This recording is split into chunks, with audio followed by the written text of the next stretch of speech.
orthopedic physician assistant. I'm currently employed with one of the learning and research facilities within Maryland, I would say. I won't mention a specific hospital. I'm actually now doing Ortho-Trauma. I've been doing that for almost 2 years now. Prior to Ortho-Trauma, I did total joint replacements, in particular total joint replacements for the knees and the hips. Today, in reference to that, we will be discussing osteoarthritis. So we'll start off with talking about what osteoarthritis is. It's mentioned in, I feel like, daily conversations, and a lot of people have some misconceptions about what it is, but it's very basic. Essentially, osteoarthritis is a common joint disease that occurs when the cartilage at the ends of the bones break down. So if you've ever had a chicken bone, which I'm sure somebody in here has had, you break it apart at the joint, there's that shiny white stuff that's in that joint, which some of us will refer to as gristle. But that is the cartilage, okay? When that starts to break down within our human joints, it causes pain, stiffness, and swelling in the joints. Some causes of osteoarthritis includes age, and it's basically normal wear and tear, injury, being overweight or obese, as well as genetics. Believe it or not, some of us are naturally born with cartilage that's just softer than others. So if your parent or grandparent had osteoarthritis, there's a possibility that you may also suffer from that later on in the future. Symptoms of osteoarthritis include joint pain, stiffness, swelling, clicking or popping sounds in the joint, and reduced range of motion. The way that osteoarthritis is diagnosed initially starts with your symptoms. Most patients will develop pain within those joints, and then you end up going to your provider or your doctor, and they'll do a physical exam. Usually for the physical exam, they already know that you have osteoarthritis, but then they'll get a set of x-rays to confirm what their thought process already is. So we're going to review some x-rays as far as imaging of what osteoarthritis looks like when a provider gets those x-rays. The x-ray on the left is an x-ray of a normal knee joint. If you see that there's a space in between those two bones, the bone at the top is your femur, that's the bottom of your thigh bone, and the bone that's at the bottom is your tibia, or the top of your shin bone. That's what essentially comes together and makes your knee joint in addition with your kneecap. There should be spaces in between those two bones. That space it's a space there, it's not hovering. That space is there because that space is where the cartilage lives.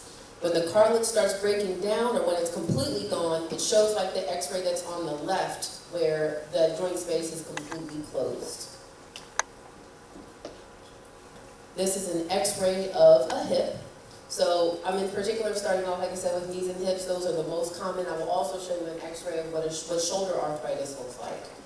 But the x-ray on the left, again, shows a normal joint space where, well, yeah, it is left for you. Just check your left and right. But the x-ray here on the left shows that joint space in which that space is, again, where the cartilage lives.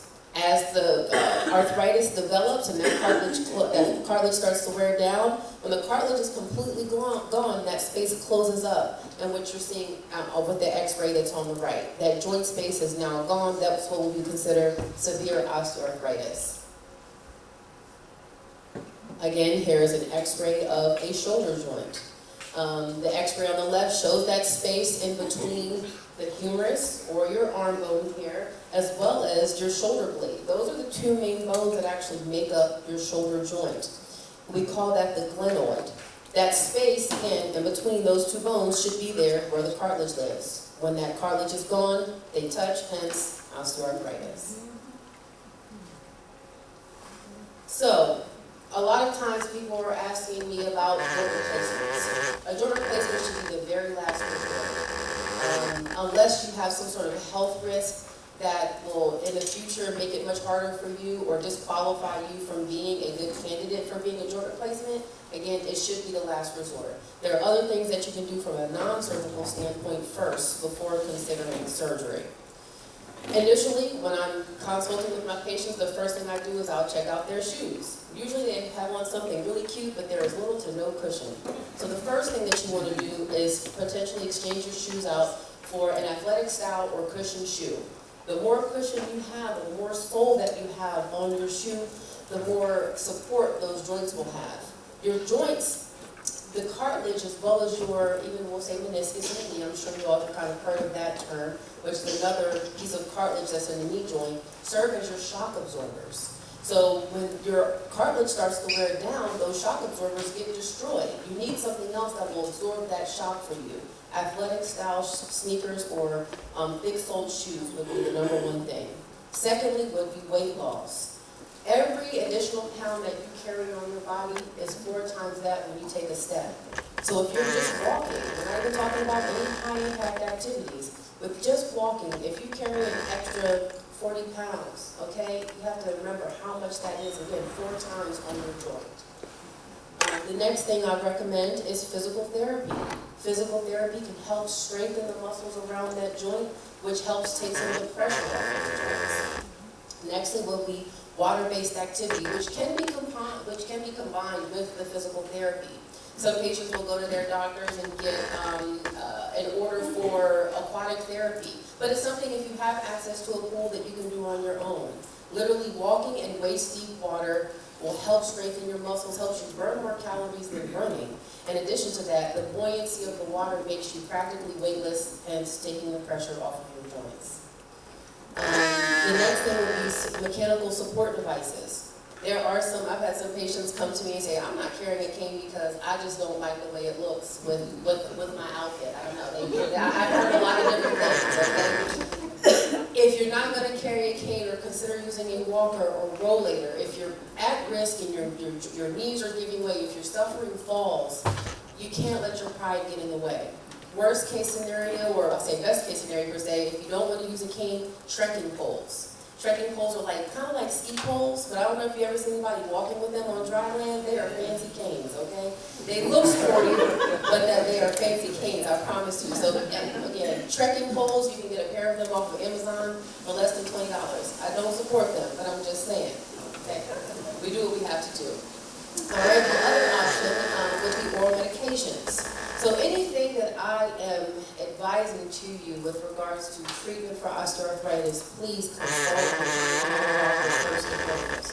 I cannot see what your labs look like. I don't know the function of your kidneys or your liver, so I can only tell you what I advise my patients after reviewing their labs. So that's very, very important. Best and safest medication that I usually will start with my patients will be Tylenol. So again, consult with your primary care doctor about how much you can take. There is a clinical therapeutic dose that I've got my 90-some-odd-year-old men and women that are taking this because they don't want to have surgery, but they've taken it. It takes the edge off enough for them to do their normal daily activities. The other oral medication that secondly usually comes as over-the-counter, not prescription, would be ibuprofen or one of the other anti-inflammatories. That one again, Tylenol is still the best and safest. Ibuprofen can be a little hard on your system. It increases your stomach acids, can result in stomach ulcers, and for some people even internal bleeding. Again, it is super important consulting with your primary care doctor. And if you are already taking an anti-inflammatory, you must eat first before you take it. Having something coat your stomach is the best way to protect yourself. Okay?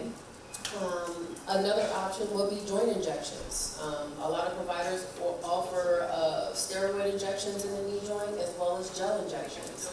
The gel injection basically acts as a lubricant for the joint. So as the cartilage starts to break down, sometimes it can be a matter of your body not producing enough lubrication for that joint.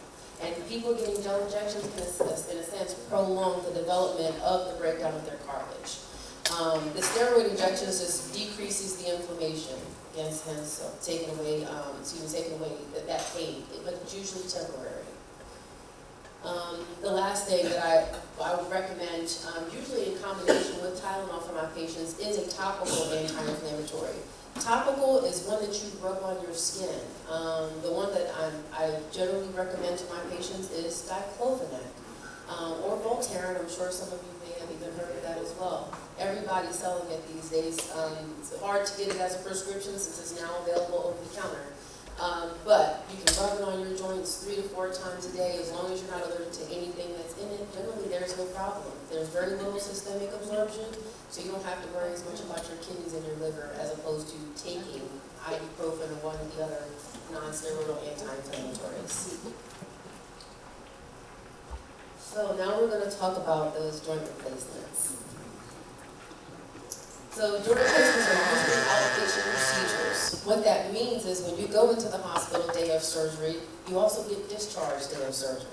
So some of these surgeries can take anywhere from 1 to 2 hours. I do believe that myself and my old supervising doc holds the record for skin to skin, is what we call it, time frame, from making the incision to closing the incision for hip replacements with 22 minutes. Wow. So, but it was we were a well-oiled machine. It was a beautiful thing.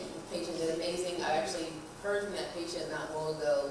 It's been almost 6 years, and she just wanted to reach out to tell me that she was doing great. But again, when you come into the hospital, you come in, you have your surgery, you get essentially transported into a PACU or recovery area. While you're there, once you're able to start moving your limbs, then you work with physical therapy. They see what you can and can't do. If you were somebody who was a little more ambulatory, walking around prior to having this surgery, you will likely be able to go home the same day. If you have other comorbidities, meaning other pre-existing conditions that may be worrisome to your surgeon, then they may keep you. Or if you're not able to pass physical therapy, again, another reason they may keep you. So following, I wanted to talk to you guys about anesthesia just in general. A lot of times, there are 2 different types of anesthesia that patients get. With joint replacements, general anesthesia. So if you have something going on with your spine where they can't do a spinal block, and I'll explain what that is, then you'll get general anesthesia. That's when you get the tube in your throat, they put you to sleep.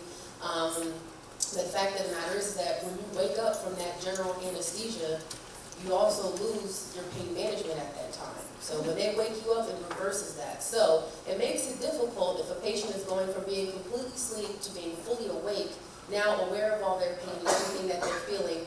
Then they get their oral pain medications, but you're kind of behind the pain at that point. If you don't have any issues with your spine, I would always recommend a spinal block. A spinal block is basically an epidural. An epidural, but they don't leave the catheter in. For women, when they get it, when they're having children, there's a catheter that stays in, so the anesthesiologist continuously releases medicine to keep them numb from the waist down. But for total joints, if you're having a hip or knee replacement, it numbs you from the waist down, but only for a few hours. So it's enough for you to give you that surgery. Once your legs start waking up, you can wiggle your toes, then you start working with physical therapy. The great thing about that is that you get the motor back, and you can start moving before the sensory portion kicks in. So you're still getting that pain management, so you don't feel the pain of the surgery just yet, so you can get your oral pain medications that start working for you before that pain starts kicking in. So the biggest thing is you want to, of course, stay ahead of your pain. So again, general anesthesia, it may require overnight stay for pain management. Spinal block is generally same-day discharge. Following your surgery, physical therapy plays a crucial role in your recovery. There are some people, again, depending on your comorbidities, how active you were prior to your surgery. Some people have to go to rehab, where they're there for a week or 2 to kind of get themselves together, especially if they don't have someone to take care of them. You guys cannot believe how many patients I have that have no one. Not a church family, not a friend, not a brother, sister, they have nobody. So they'll go to rehab, that way they're able to recover with the care that they need. Generally, a vast majority of my patients get in-home physical therapy. So meaning they get discharged home, therapists can come to their home and help do the therapy with them. There are another handful of patients that go to outpatient physical therapy. If they were fairly mobile prior to their surgery and they're able to move around pretty well, and they have family members to assist them, they get an order to actually go to a facility. If I could say that I would choose one over the other, I would choose outpatient every time. Outpatient physical therapy facilities have machines and things that you simply don't have at home. When the in-home physical therapists come in, they just kind of make sure you're doing what you're supposed to do. Are you getting up? Are you moving? Are you doing the recommendations that your surgeon provided to you? So outpatient physical therapy would be my choice. Recovery times for joint replacements vary by the type of individual and their health or comorbidities. A knee replacement generally, they say, is about 3 to 6 months for most daily activities, with full recovery potentially taking up to a year. I've had a patient, one wonderful lady. She worked at a school not far from where our hospital was. When she came in, she had her knee replaced, and she had the opportunity to be off of work essentially up to 3 months. Well, she worked at the school where my supervisor was grandchildren. He was dropping off his grandchildren. This is day 6 after her surgery, and she was standing in front of the school with her cane greeting her kids. So he asked her, like, "What are you doing?" You know? But she was super dedicated to her job. The problem with that is, when you have a joint replacement, you have increased blood flow going to that joint. You literally had parts of your body that were cut, you know, in order to put these new implants in.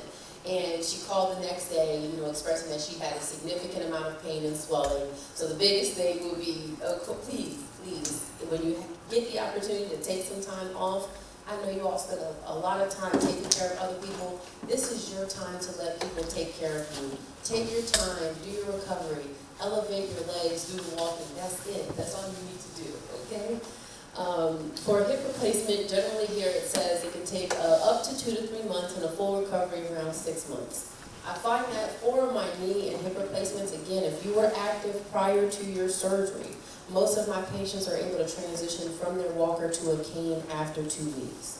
But those are the patients that are actually getting up, walking every 2 to 3 hours, making sure they move that joint. When you stay still following one of these surgeries, everything becomes stiff. You have to be mobile. You're having it so that you can remain active, so we want you to use it. For a shoulder replacement, it says 4 to 6 months to regain functional use with full strength and range of motion, often returning within 6 to 12 months. The thing with the shoulder replacement is that you're restricted with how much weight you can lift. It takes a while. You're usually in some sort of sling following your surgery. So it's just a matter, again, following those instructions and making sure you get plugged in with your physical therapist as soon as possible. And that concludes my presentation. Are there any questions?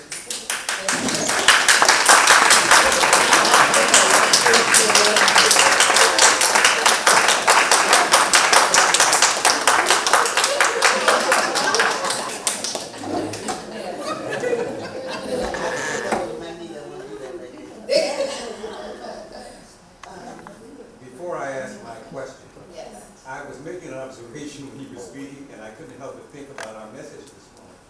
I was watching your husband. He talks to your children very well with his eyes. I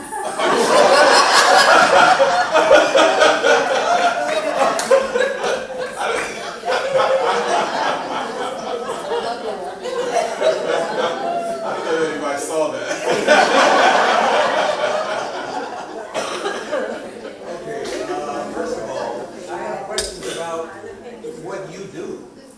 Physician's assistant. It seems that physician's assistants have a lot more responsibilities and abilities than we would normally think when we think of an assistant.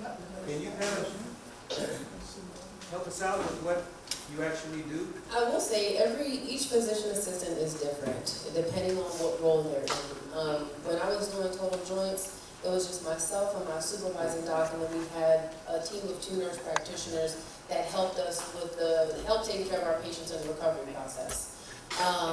So to give you an idea of what my day was like as a PA doing total joints, in the mornings we would do our surgeries mostly Monday, Wednesday mornings. So we would come in, do the surgeries, essentially get the patients. You were in the surgery. Yeah. So yes, I would operate along with my surgeon. So I was the first assist. So essentially, I would get the patient prepared before the surgeon came in. And usually, once my patient is positioned and we're ready to make the incision, I would send my supervising doc a text like, "Hey, patient's ready." And oftentimes, I would even start the surgery until he came in. The main thing that physician assistants are restricted from doing independently is operating on their own and implanting hardware. But you can start the incision. Yes. Yeah, we can do the approach, is what we call it. Yeah, you can start that. But, I mean, again, he was usually like standing in the room when I started my incision. That's one of the biggest things, making sure that the doc is there at the time of the surgery. But once we got the implants in and all of the main tissues were closed, I usually would close the incision the rest of the way while the surgeon would go and dictate the operative note. So that way, everything that just happened during the surgery while it's fresh in his mind, it is getting documented immediately so nothing's left out.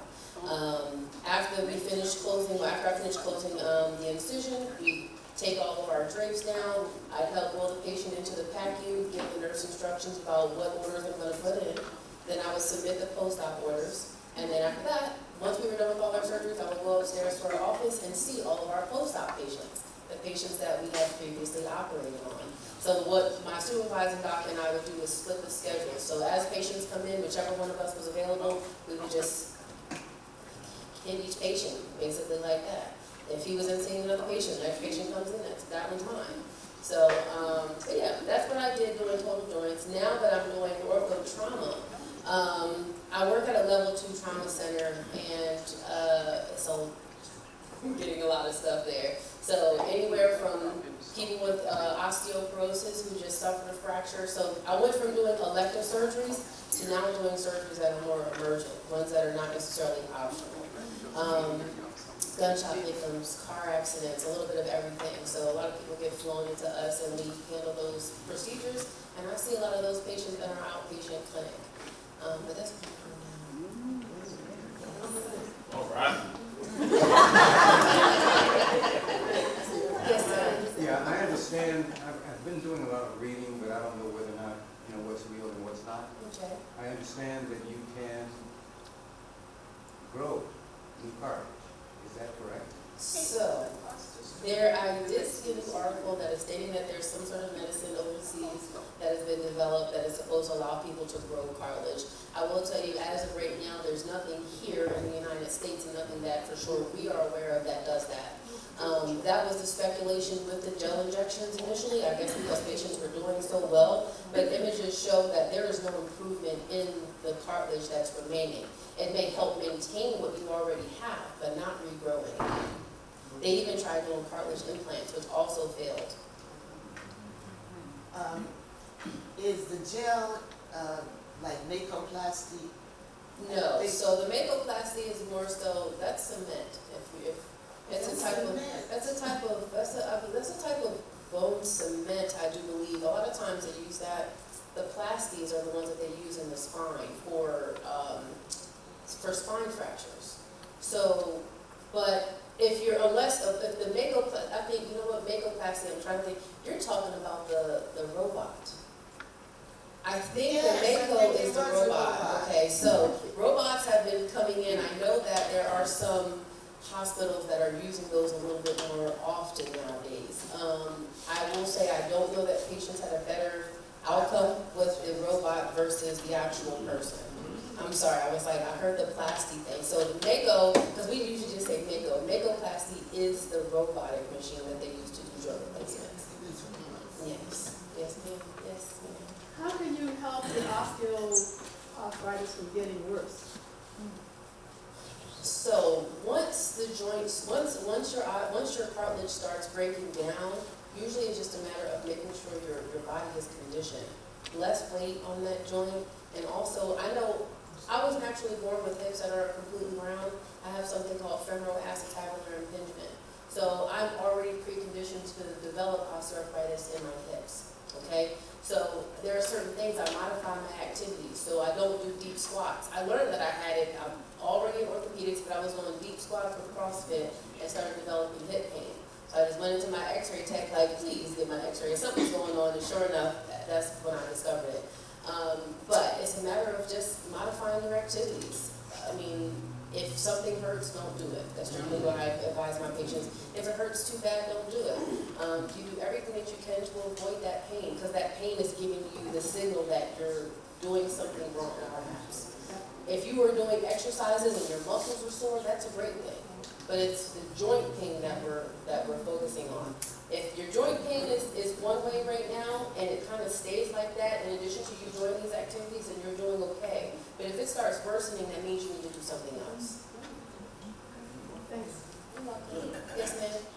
Are collagen supplements along those lines? Are collagen supplements beneficial in any way to maintaining?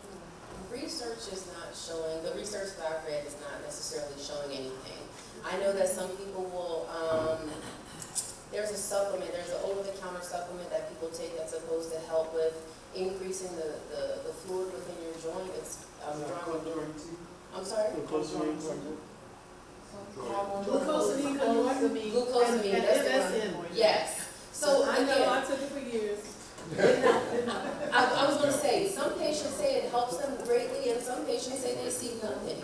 And I haven't seen any research that shows that there has been any improvement in, or slowing the process of the breakdown of the cartilage with taking it. It doesn't cause any harm, I won't say that. A So, contraindication. right, not that I know of, as long as you're not allergic to any of the filler or anything that's in there, if you're not having any problems with it, I say take it and see what happens, because the worst thing that can happen is it won't work. Yes, sir. I'm sorry. Yes, sir. With regard to hip and knee replacements, is there, I would imagine a lot of blood loss. So is that like, you're for sure going to need a transfusion? No, no. If you, for patients that require blood thinners prior to having surgery, so if you have atrial fibrillation, I know that's a condition that requires you to usually take a blood thinner. Because your heart can't adequately pump blood, it leaves blood stagnant. You need something to reduce your risk for clots. If you're one of those kind of patients, then you may bleed a little bit more than somebody who doesn't take the blood thinners. But I will say, unless you were just borderline anemic prior to your surgery, plus being on a blood thinner, I can't even recall, maybe a handful of patients perhaps that needed blood transfusion over the last several years when I was going to joints. Yes, ma'am, you had a question earlier. Thank you. I was diagnosed with a joint dislocation at age 18, and from there, we just on Indian replacements, and I have a replacement of a replacement on the table that I'm still pushing forward. And my question is, I think I've come in terms with it, but the question that is still daunting for me is what is the cause of dislocation for both if dislocated? So again, it may have been a matter of just simply the way that you were born with your hips. There are some people who are even born with shallow sockets that it's not discovered until you suffer a dislocation.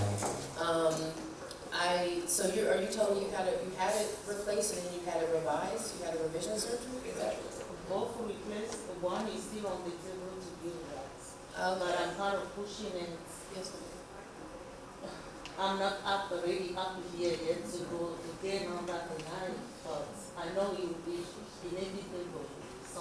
Okay, so the thing is it varies.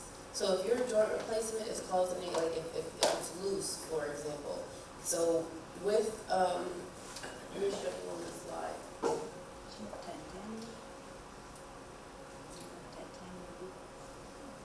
I don't think I'm ready to do it. Did I go back too long? Okay. It's faster. I'll pass it along. Yeah, good. The pictures of the joint replacement. Oh, you know what? I took it out. Okay, I edited it. Okay, I probably should have left that in there. Anywho, so when you have a hip replacement, if you have a total hip, your hip replacement is, I want to use this as an example. So the top of your femur is the ball part of your hip socket. And then your pelvis is the socket portion. So you have your ball and your socket that rotates like this, okay? When you have a total hip, they revise the socket. They remove this portion of the head, you get that stem that goes down into your bone. If that stem is rocking back and forth, if that's loose, that is a problem. Because that means, okay. Based on my last x-ray, Yes. it's not loose, but the socket is going into the pelvis. Okay, so that means that when they ring your socket, they ring too much. So when I say ring, it's a thing kind of like, and I hope my body is squeamish. It's like a cheese grater, but for bone, right? And they kind of wring out, they wring out all of that tissue that's been damaged, and then they replace that portion with a metal socket instead. The problem is that there are some surgeons that ring too much, and that's why it's starting to slowly but surely migrate. So that's if it's doing that, I would recommend moving forward with having that fixed sooner than later. Simply because if it migrates all the way into your pelvis, your organs are there. So that's one of the things just to be aware of. Yes, ma'am. Can that also be alleviated with bone density? Yes. Okay. So- It just sounds. That's another thing that I'm actually doing. I run our bone health clinic as well. Please make sure that when you get your routine lab work, that your primary care doctor is checking to see what level your vitamin D is at. So, because it's not a part of your routine labs. When I had my most recent physical, I'm looking at my lab and I was like, my vitamin D isn't here. And I have a history of vitamin D deficiency. So I had to go back and ask for it, but the unfortunate part is that it's not fair to you all as patients. You're not supposed to have to know that. Your provider is supposed to do that for you. So, but just make sure that they know that. If you haven't had a bone density test, that would be another thing that I would recommend as well, knowing whether or not you're suffering from osteopenia or osteoporosis can play a big role. Yes, ma'am. I have osteopenia and was recommended about 7 years ago to do weightlifting. And I do slow motion weightlifting twice a week. And the last DEXA scan I had, the report was my hip bones were 103% of a 30-year-old. So my question to you is, does that also mean that my knees, my bones in my knees are still strong like that as well? And if I have osteoporosis in one knee, am I likely to get it in the other knee? So, this is and I will say the two terms tend to get mixed up. So there's osteoporosis and osteoarthritis. The osteoporosis is thinning, or I like to use the word thinning, a decrease in your bone density, okay? Osteoarthritis, again, is the wear down of the cartilage, which lies the area in between your bones. But you doing the weightlifting is the best thing that you can do, that along with resistance exercises. So don't stop doing that, because that is one of the things that will help strengthen your bones with time, and again, making sure that your calcium and your vitamin D are normal. And that's all your bones in your body, not just my hip bones. Correct. Yes, ma'am. Yes, sir. You mentioned NSAIDs. Say it again? You mentioned NSAIDs. Yes. I have been taking a PM NSAID so that I can get better sleep. And I read something that, and usually when I do that, I'm very tired and I want to get a really good night's rest. Yes. And I read something about heart attacks. What do NSAIDs actually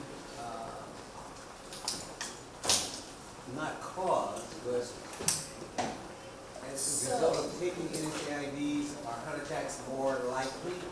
No, so you have to remember with any medication there are side effects, and that legally they're required to list anything that happened to a patient during trials. So if somebody had a heart attack because they were doing a trial with that medication, it's going to be listed there as a potential side effect. You have to remember that we prescribe aspirin for patients with heart disease to help keep their blood just thin enough so that way it's able to pump correctly. So aspirin is also an NSAID, or NSAID as you call it. So I have not had anybody suffer a heart attack. The only problem is that if you have hypertension or high blood pressure, that is when it's the problem, because NSAIDs can increase your blood pressure, which hence can lead to potential heart attack. Should you take NSAIDs with blood pressure medication at the same time? Because I have done that. So I don't think so it's not necessarily the combination of two that's a problem. It's a matter of what is your blood pressure when that blood pressure medication wears off and you're still taking the NSAID. That's the problem. And if you have hypertension, it's really a matter of diet change and seeing what else you can do to lower your blood pressure. Your mind's not bad. I got you. Yes, sir. Okay, for pain management, does a topical NSAID have the same effect on internal organs as an oral NSAID? No, the systemic absorption is practically negligent. So when you take that oral NSAID, it's distributed throughout your body. It has to be filtered through multiple systems, and your kidneys is the primary organ, which is the way that it's eliminated. So when you do the topical, you get the absorption right there in the area that you need it with very little systemic absorption. So a lot of my patients that do have hypertension or high blood pressure, those people that have that, usually I recommend the topical NSAIDs for them. They don't see any change in their blood pressure. Yes, sir. When assembling your medical team with osteoarthritis, so you have physical therapists, is there any contributions to be made by chiropractors as a part of that treatment team? So, I will say spine is a separate entity. So, if you go to see an orthopedic specialist, 9 times out of 10, they specialize in a certain part of the body. So regular orthopedics is separate from neuro and spine. So I will say if you do have some sort of degenerative disc disease or any spine problems, physical therapy is the first way to go. I feel the same thing, the way that I feel about surgery for joint replacements is the same way I feel about spine surgery. If your legs are still working and you're not in excruciating pain, don't let anybody come on you. Yeah. Yes, sir. I will say this and try to answer your question based on my experience. I had 2 herniated discs in my lower back. There were times when I had to crawl out of bed, crawl from the bath. I just couldn't walk, couldn't stand up. And I went to years of working with physical therapist, and it didn't work. And finally, I went to a chiropractor, and she asked me to walk for her. And she asked me if I wore orthotics. And I said no. I wore them in the past, but I don't wear them now. And she said, well, the first thing that we're going to do is we're going to give you orthotics. And I have not had a major problem with my back since. I used to find it upside down. Chiropractors are amazing. I will say I've heard amazing things about them, and it's even better when there's a chiropractic office that combines the physical therapy with it. There are several of those that exist. So, yes, ma'am. Well, thank you all for all that you have heard from you. Yes, yes, yes. I have had my both hips replaced since 2005. And 5 and then 11. St. Mary's. What I started with, I felt when I was at work one day, and I hurt my hip. And I just kept trying to, go to the doctors, and I finally get in and the doctor said, no hip replacement. I had that hip replacement, and then 5 years later, because I was putting all the weight on one hip, the other one got bad. So with the first hip, the doctor had it done at St. Mary's Hospital. And the first doctor, in the first placement, they cut the muscle. But the second one, they didn't cut a muscle. They not did minimum invasive, that was too big. And I have not had any problems with one of my hips since 2000. This was 5 and the other one was 11. So I've been blessed with that. But the other day, I forget sometimes that I had a hip replacement. I just go on and I'm doing it. What helped me a lot was I went to yoga. And those Asians absolutely were the best. They were coming to be doctors, and they really just did it all. And the doctor told me, if you bring me a strong body, I'll make you a poster child. Okay. So I got to go back and tell him I'm his poster child. There you go. I've been since 2011, and then I'm just going back to a regular visit. Routine checkups. Yeah. And I would say that's how joint replacement should be. You should forget that you have it at some point. I'll say most people at about 6 months, there are some of my patients that feel like they're at their best. Research shows that you continue to improve over a 5-year time span. You may continue improving even beyond that. They were measuring pain, range of motion, increase in daily activity. You may improve beyond that, but the study ended at 5 years. So I don't have any additional proof past there. This one hip right here, I just slipped the other day.